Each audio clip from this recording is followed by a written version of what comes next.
to Sachimata, I see wonderful things. Your body is effulgent, and it appears as if the goddess of fortune were now staying personally in my home. Text 82. जहां तहां सर्वलोक करे सम्मान घरे पठाइया देय धन वस्त्रधान.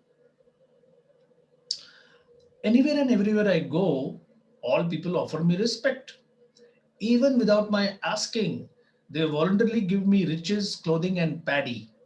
So, typical Bengali way of welcoming somebody or giving them respect or offering respect, you give dhana, money, vastra, cloth, and dhan. Dhan means paddy, rice.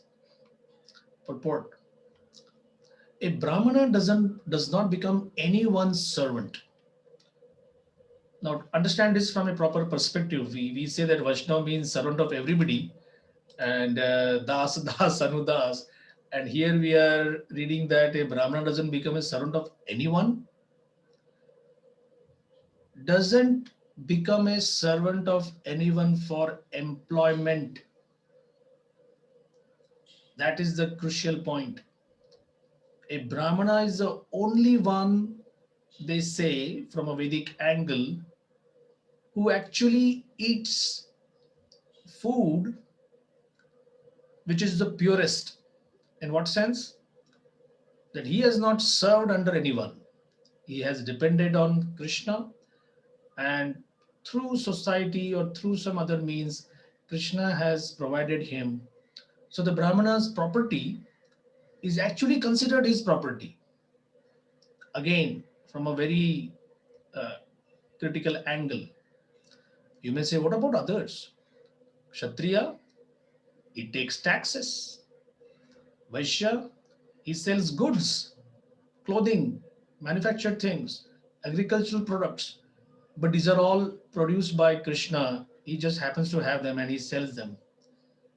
And Shudra, he has to depend on others for the Vaishyas and Kshatriyas for giving him various kinds of employment opportunities, whether through trade, through blacksmith, coppersmith, silversmith, goldsmith, embroidery, tailoring, singing, dancing, music, the lot. So, very strange way, Vedic culture says that Brahmana's property should be considered very sacred because he's not dependent on anyone for employment, and doesn't mean that he's not dependent on anyone absolutely. Is dependent on Krishna, and that is the goal for the other three, and then the rest of the strata of human society. But they may not be ready for it now. Just like in a school, those who are in first 4 or 5 grades, 1 to 5, they may not be ready for a particular subject.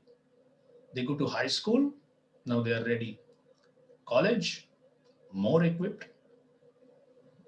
Postgraduate, graduate, postgraduate, postdoctoral, even more equipped. So a Brahmana should not feel that I'm superior. Well, I also must have come through the same layers. Now I am in this position, so I have to behave like a Brahmana. Simple thing to understand, but if you see India's history, very complicated. Brahmana becoming proud of their assets, proud of their puja ability, proud of everything, and therefore things are spoiled. Anyway, so a Brahmana does not become anyone's servant. To render service to someone else is the business of the Shudras. A Brahmana is always independent because he is a teacher, spiritual master, and advisor to society. The members of society provide him with all necessities of life. In the Bhagavad Gita, the Lord says he has divided society into 4 divisions: Brahmana, Kshatriya, Vaishya, and Shudra.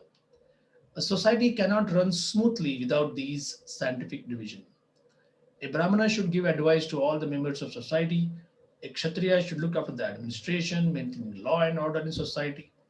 Vaishyas should produce and trade to meet all the needs of society, whereas Shudras should render service to the higher sections of society, the Brahmanas, Kshatriyas, and Vaishyas. Jagannath Mishra was a Brahmana, therefore people would send him all bodily necessities, money, cloth, grain, and so on. While Lord Chaitanya was in the womb of Sachi Mata, Jagannath Mishra received all these necessities of life without asking for them. Because the presence of the Lord in his family, everyone offered him due respect as a Brahmana. In other words, if a Brahmana or Vaishnava sticks to his position as an eternal servant of the Lord and executes the will of the Lord, there is no question of scarcity for his personal maintenance or the needs of his family. Short break of 2 minutes for any queries, questions, or any additions. All right. Text 83.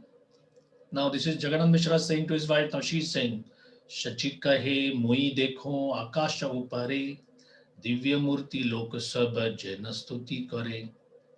Sachimata told her husband, I see wonderfully brilliant human beings appearing in outer space as if offering prayers. Purport. Jagannath Mishra was honored by everyone on the earth and was supplied with all necessities. Similarly, Mother Shachi saw many demigods in outer space offering prayers to her because of Lord Chaitanya Mahaprabhu's presence in her womb. She is saying, I am seeing Loka. Uh, देखो आकाश upare divya murti loka. Loka is used for people. Prabhupada is clarifying these are the demigods. So the understanding is for all purposes, the demigods look very much like humans. Very much. There are certain differences, of course. One, they don't need to eat. They eat as if a formality. I mean, they eat a lot, and that too very fancy items, all cooked in purest of ghee and everything, but they don't need to. Their bodies are fragrant.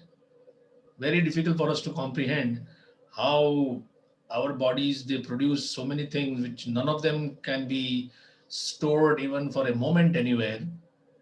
It has to be taken out and discharged and destroyed. But demigods' bodies are different. They don't need to eat. They don't pass stool or urine. They don't sweat. Uh, they enjoy music, literature, poetry, dance, songs, dramas of a very, very high nature. It's like a non-stop party, non-stop celebration. So you may say, what's the problem then? Why chant Hare Krishna and follow four principles? Just give some dan and go there. Some of the things which are shown there, slight irsha, jealousy, matsarya, envy, very slight, but it is there. And the sense of proprietorship. This particular siddhi is mine, this palace is mine, this domain is mine. Uh, if you want to know the psychology of a demigod, just study Indra's behavior. Somebody somewhere in some Himalayan cave, somebody has just started tapasya and he loses his sleep. Oh, this guy is after my throne. I need to do something. Some king has started performing fire sacrifice, number 43. You say, hey, 43, then 44, then 45. Slowly you'll come to 90, 91, 92, 99. One more and my throne is gone. Now, he may not be doing it to upseat the current Indra. He may be just doing for something else. But that thing is there. So these are the personal problems. Can anyone tell me which is the biggest societal problem? As a whole demigod population, they face a big problem. They forget Krishna. Well, that is why there are demigods there. That's a that's a basic thing. Okay. Physical threat. They're always worried about their position. Uh, that's again psychological. I covered their good points, their personal, social, and physical problems. They fall down. Demigods as as a group, what is that they fear the most? If they pray to demigods, like what if we do not do like without this, like if it's something desire to demigods, if you don't fulfill, they will get like something uh, punishment to them, like that they will fear about No, no, wait a demigods. minute. You mean to say that if we don't offer them prayers, that is their fear, offerings from us? Yeah, suppose we pray something from demigods, so Okay. like demigods fulfill their desire, but what we like, if I get this thing, I will do something for you. So if you don't do that, they will punish us. Like that is scary about. You are right, but that is a different connotation. That is how they behave. They fear the most that demons may come and totally drive them away. Yeah. And if you read Srimad Bhagavatam carefully, you'll understand very nicely in the eighth canto this particular pastime has been placed, because so many other places, demigod's kingdom, the demigod's planet is described as nobody who is lusty, angry, greedy can even enter that. Nobody without proper punya can even think of going there. For them, they are invisible. And it's possible. For example, in one of my friends was saying in his office, he has a card which he hangs around in his neck. And if he goes to the account section, because he's an accountant, that card only opens that particular door. There is a software section on the third floor that won't open for him. There is a top boss's meeting room, that card won't open that room, although he knows it is there.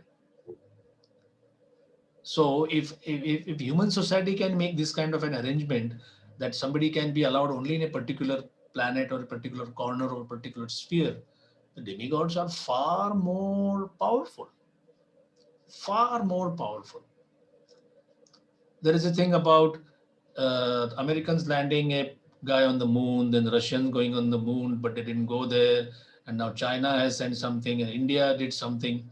And sometimes devotees say, Prabhupada is saying they didn't go. And we are thinking, but we are seeing on TV live. So Prabhupada's objections were very fundamental, that it is a higher place. And just like in America, you don't allow each and every one coming from any country and saying that I would like to check out American life for 5 years. If I get a good job here, then I would like to see. They say, hey, hell with you. They check 7 generations before you, and then there are people who had not not so much of assets in India, and they say, well, if you come, you'll stay with us. We don't want you. So just see the common sense here. Here in our degraded material planet, one superior, so-called superior country says we don't want others. Do you feel demigods are there to just welcome you? Number one. Number two, they are quite powerful to divert anybody coming from a mechanical spaceship to some lesser degree something, and you go and claim that, oh, we went there and we did this and we did that. Prabhupada would say, if it is a superior place, why don't you stay there? If I go to America, I go to Nevada or Arizona, I take a rock from that desert, I bring it to India, and I say, this is what I brought from America. And then we say, oh, what about an iPhone? What about some gold biscuits? What about some fashionable clothing, some jewelry? Nah, I just went to their desert and took this rock and brought it back. Doesn't make sense. Anyway, last point. So demigods' sustenance is on sattva guna, the material sattva, not shuddha sattva. Our Hare Krishna Mahamantra, our deity worship, our Charnamrit, our Dham, Shrimad Bhagavatam, Bhagavad Gita, they are all trying to put us in the plane of Shuddha Sattva. Sattva which is not disturbed by Rajo and Tamogun. But demigods don't have the benefit of that. Their Sattva is the material Sattva, very superior to the other gunas, but can be attacked. When does it get attacked? when somebody shows pride. Humility is the cornerstone for Sattva Guna. So there were at least two occasions when Indra insulted Brihaspati, Indra insulted Durvasa Muni. So the guru of the demigod gives him a garland. And what does he do? He gives it to his elephant. The elephant doesn't like, throws it down on the ground, tramples over it. Gone. Sattva Guna brought down to bare minimum. And Shukracharya, the guru of the demons, he is very sensitive. He understands. Sattva Guna is down. He tells Bali Maharaj to perform a sacrifice. You'll become powerful. Attack. And just like you see sometimes in your news story, Africa or Syria, people leaving their homes with 2-3 pieces of luggage on their head and running away. That's how demigods had to run away from their heavenly planets. No crowns, no jewelry, no kundala, no necklaces, just the pitambar dhoti they are wearing and one piece of upper cloth. Some even don't have that. So these kind of stories, they are supposed to make people who are making heavenly planets the goal of their life sit up and ask, hey, if this is the place which I am trying to go, and this also sometimes, what if I die on this earthly planet and I try to enter the heavenly planets, and that is the time the demons attack? So what about my dance coupons, Ramba, Apsara, Urvashi dancing for me and the Somaras supplies, and I came here to enjoy? It's like somebody having a full-fledged package tour, airplane ticket purchased, resort fully paid, and then you go there and some enemy has bombed the resort. What do? There is no resort. You have already paid your money. So, a Brahma Bhuvana Loka Punaravartino Arjuna. That every place, now Punaravartina means that place is existing. Sometimes by Pralaya or Antaka, the end of everything, that place gets destroyed. So your material punya is stored with you. Your credit card shows all the punya. You lie in the body of Mahavishnu for millions and billions of years. Another creation takes place, and then your record shows that, oh, you are supposed to stay in a heavenly planet. There you go. You've completely forgotten what you did previously. Maya is so strong. You say, this is the place which I want to be. Stay there for a few million years. Punya over, again come down, as if you never knew where you were. Radha Govind Maharaj, he explains that what is the gross estimate of somebody's previous existence. So he quotes one Purana which says that friendship with demigods, friendship with devotees, eagerness to give charity, eagerness to hear Harikatha, and a general smiling demeanor, these are 4-5 symbols that this particular gentleman was in the upper planets before becoming a human being. Always very angry. For no reason, somebody just blasts at people. Hatred towards Brahmanas and the demigods. No inclination to give charity. So anger, no inclination for charity, and a general nasty nature. Well, this gentleman was down below. That is the place where they are coming from. So these are some gross symbols. I'll continue. Text 34. Jagannath Mishra kahe swapna je dekhila, Jyotirmay dham mora hridaya pashila. Jagannath Mishra then replied, in a dream I saw the effulgent abode of the Lord enter my heart. Text 35. Amara hridaya haite gela tumara hridaye, hena bhuji janmi ben kona mahashaye. From my heart, it entered your heart. I therefore understand that a great personality will soon take birth. So, uh, this is exactly how Lord Krishna appeared. If you can check with the 10th canto, this is exactly how Lord Krishna makes his appearance. Text 86. Etabali duhe rahe harshita hoya, shalagram seva kare vishesha kariya. After this conversation, both husband and wife were very jubilant, and together they rendered service to the household Shaligram Shila. It's a very favorite purport of mine. Especially in every Brahmana's house, there must be a Shaligram Shila to be worshipped by the Brahmana family. This system is still current. People who are Brahmanas by caste, who are born in a Brahmana family, must worship the Shaligram Shila. Unfortunately, with the progress of Kali Yuga, the so-called Brahmanas, although very proud of taking birth in Brahmana families, no longer worship the Shaligram Shila.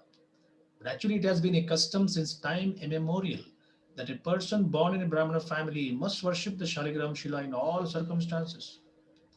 In our Krishna consciousness society, some of the members are very anxious to introduce worship of the Shaligram Shila, but we have purposely refrained from introducing it because most of the members of the Krishna consciousness movement do not originally come from families of the Brahmana caste. After some time, when we find that they are actually situated strictly in the line of Brahminical behavior, Shaligram Shila worship will be introduced. Why I'm saying sweet?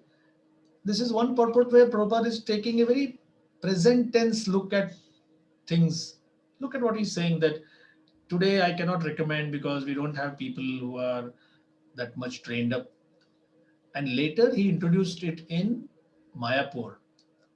Jananivas Prabhu was the first pujari to be trained up. Then in New Vrindavan, and Radhanath Maharaj was the pujari there.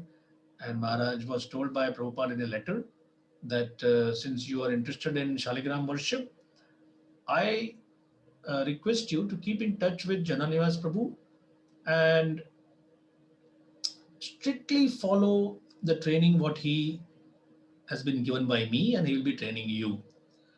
So the first instructions were to worship Shaligram Shila. Actually, you need only two ingredients: Tulsi Dala, Tulsi leaves, and Ganga Jal. Physically, only two. The rest of it is all devotion. And sky is the limit. You can have ears, you can have eyes, you can have nose, face, then all kinds of jewelry for Shaligram. There are devotees who have Shaligram who are Narsinga Shila.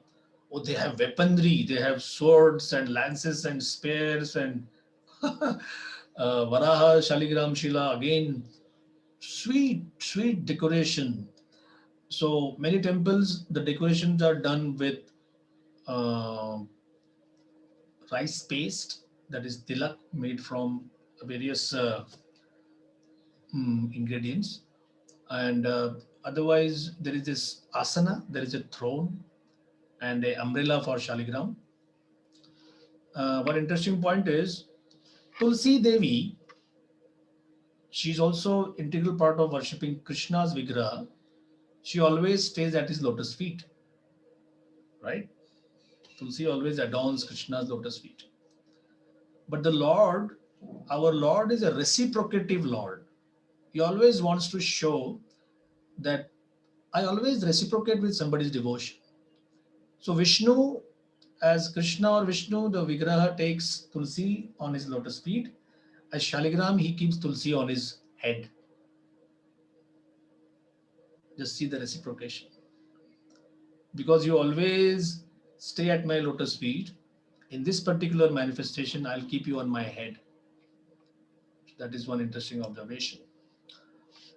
Now, what Srila Prabhupada says is, in this age, the worship of the Shaligram Shila is not as important as the chanting of the holy name of the Lord. That is the injunction of the Shastra. Harer Nama, Harer Nama, Harer Namaiva Kevalam.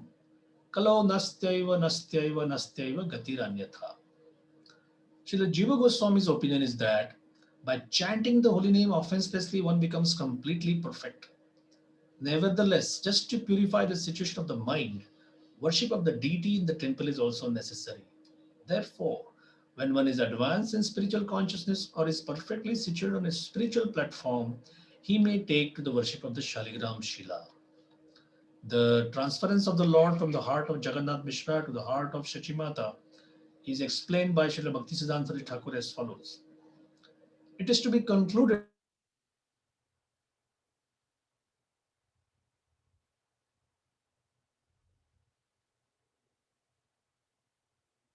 the Lord Nityananda is the Lord Prabhuji, you're breaking. Any problems, Mataji?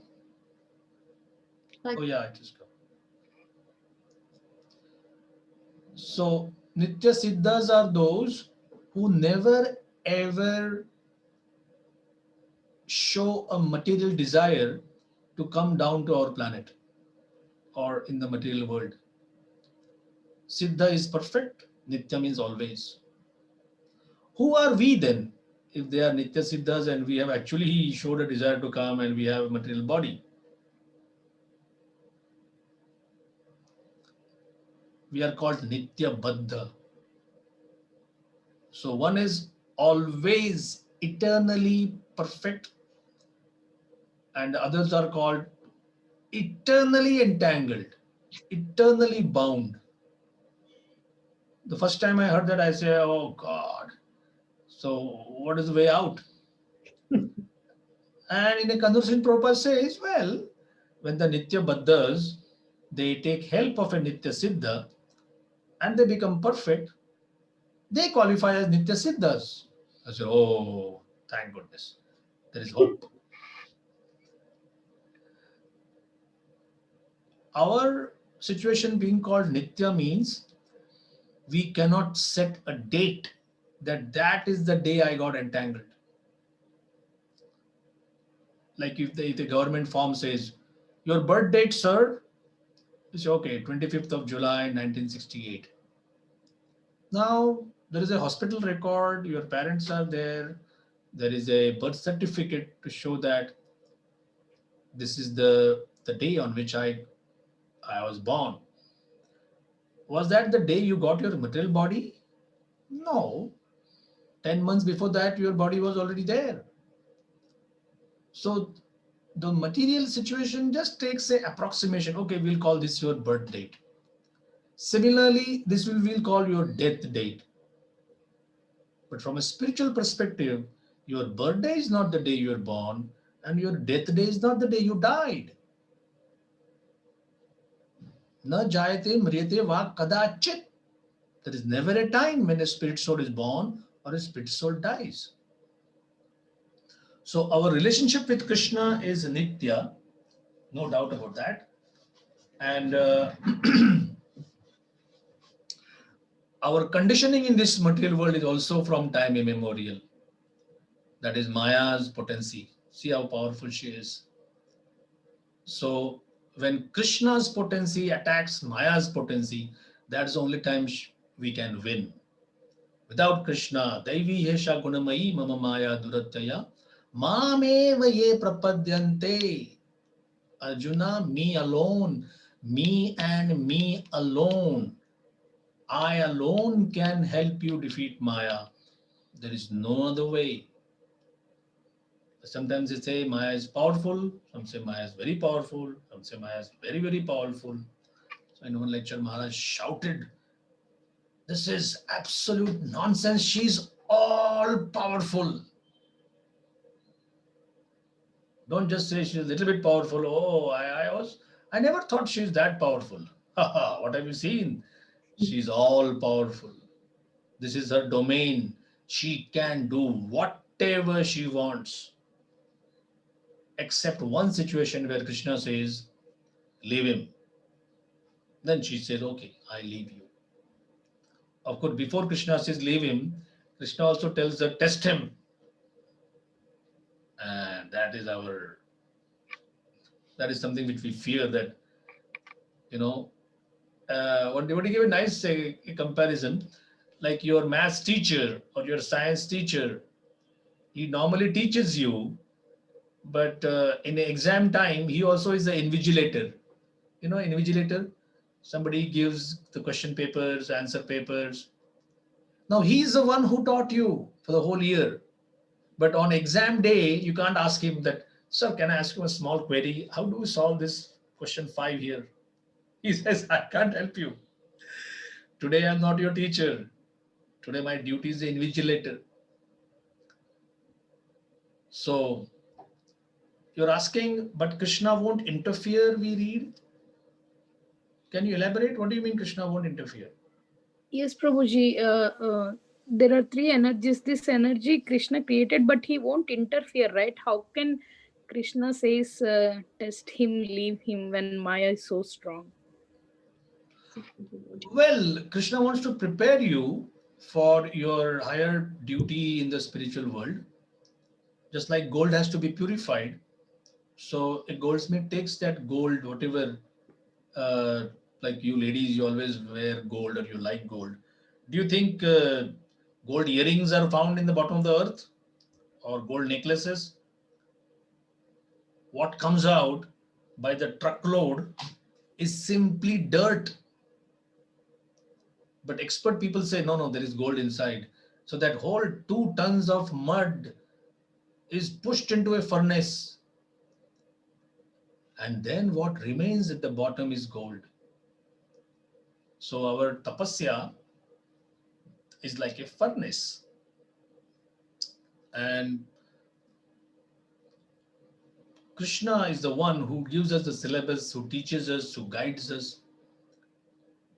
But there is also that element where Prabhupada said, your instructor can teach you about an aeroplane, everything on the ground.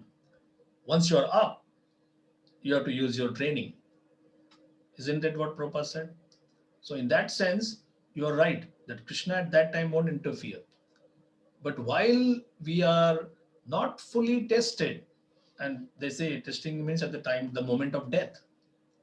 So if we live our life as if this is the last moment, as if this is the last moment, then the final test won't surprise us. Like soldiers are trained as if there is a full battle going on. So they don't get surprised when there is an actual battle. People preparing for competitive exams, they time themselves. I should finish this question paper in 2 hours, 2.5 hours. So when the real question paper comes, then there is no surprise. That is also another way of understanding it. Okay. So next paragraph. Uh, they are Nitasiddhas, ever pure associates of the Lord. Their hearts are always uncontaminated, and therefore they never forget the Supreme Personality of Godhead. A common man in this material world has a contaminated heart. He must therefore first purify his heart to come to the transcendental position. But Jagannath Mishra and Sachimata were not a common man and woman with contaminated hearts. When the heart is uncontaminated, it is said to be in the existential position of Vasudeva. Vasudeva can beget Vasudeva or Krishna who is transcendently situated. Srila Prabhupada further clarifies. It is to be understood that Shachi Devi did not become pregnant as an ordinary woman becomes pregnant because of sense indulgence. One should not think the pregnancy of Sachimata to be that of an ordinary woman, because that is an offense. One can understand the pregnancy of Sachimata when one is actually advanced in spiritual consciousness and fully engaged in the devotional service of the Lord. Srimad Bhagavatam 10:2-16, it is stated, Bhagavan api vishvatma bhaktanam abhayankaraha avivesham shabhagena mana anakadundubhe. This is the statement regarding the birth of Lord Krishna. The incarnation of the Lord entered the mind of Vasudeva and was then transferred to the mind of Devaki.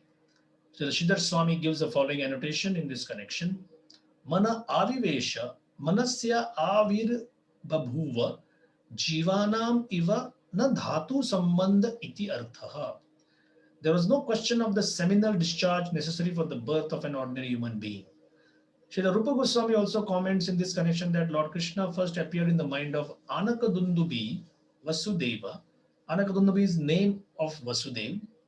Anaka is an instrument and Dundubi also is an instrument which are played like a trumpet or a horn. So when Vasudeva was born, The demigods played these instruments. That's how special he is. The